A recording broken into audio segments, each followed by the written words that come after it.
1985 මැයි 20 වෙනිදා යාපනයේ කොටුවෙන් පිටත් වූ යාල්දේවී දුම්රිය LTT විසින් පුපුරව හැරි අතර දෙමළ ජාතික සිවිල් වැසියන් 7 දෙනෙක් හා නිවාඩු යමින් සිටි යුද හමුදා සමාජිකයන් 40 දෙනෙක් මෙම ප්‍රහාරයේදී මරුමුවට පත් වුණා.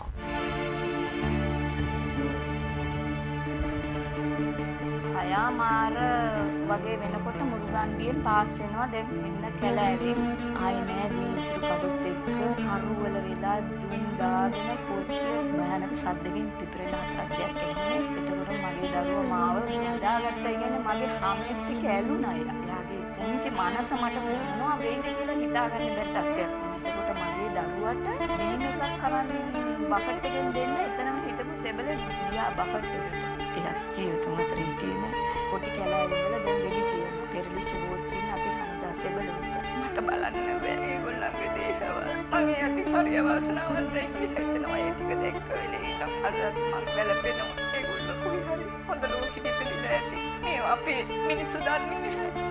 අපේ වීර උදාර ත්‍රිවිධ හමුදාම විඳින දුක සාමාන්‍ය මිනිස්සු දන්නේ නැහැ. මම නම් කියන්නේ කිසිදාක අමතක කරන්න එපා. මේ රත්තරන් රට බේරලා දුන්නේ ඒගොල්ලෝ තමයි. අපි නිමැහැනේ ඉන්නේ.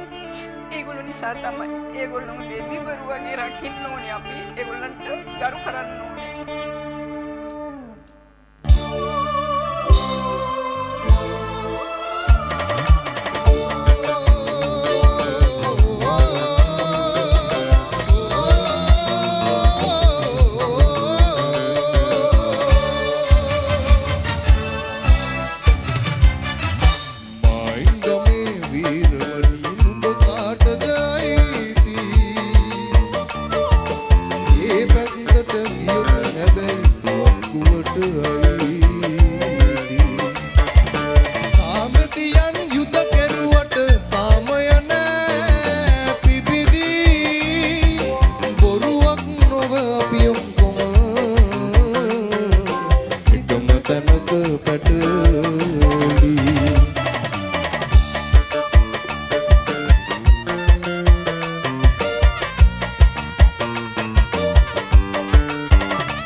better